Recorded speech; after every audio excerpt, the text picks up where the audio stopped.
Hi, I'm Bill O'Reilly. Thanks for watching the first factor of the new decade. Happy New Year. I hope you all had a nice break. But now, unfortunately, we're back to reality, and it's not pretty.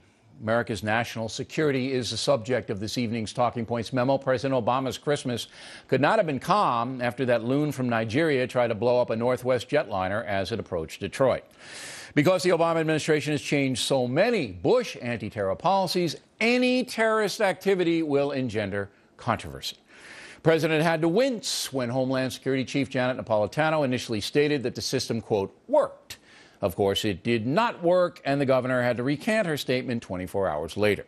That gave the anti-Obama people the opening they needed to hammer the president. And that criticism deeply offended the Washington Post, which editorialized, quote, with former Vice President Richard B. Cheney in the lead, Republicans have embarked on an ugly course to use the attempted bombing incident to inflict maximum political damage on President Obama.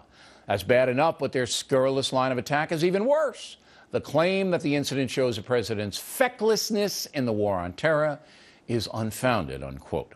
Now, that is the liberal view, but here's the truth.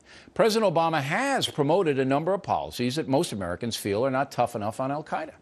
For example, new Rasmussen polls as a whopping 71% of Americans believe the Nigerian bomber should be handled by the military, not tried in civilian court.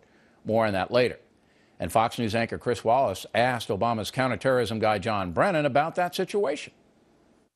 Why not treat him as an enemy combatant, put him in a secret prison, use the interrogation techniques that President Obama has specifically approved, and try to get more information out of him?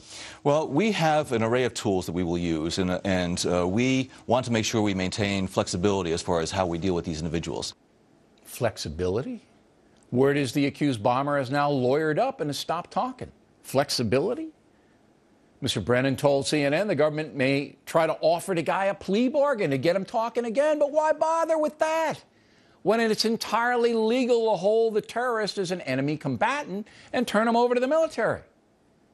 Most Americans, and I agree, see military interrogation as the most effective counterterror measure.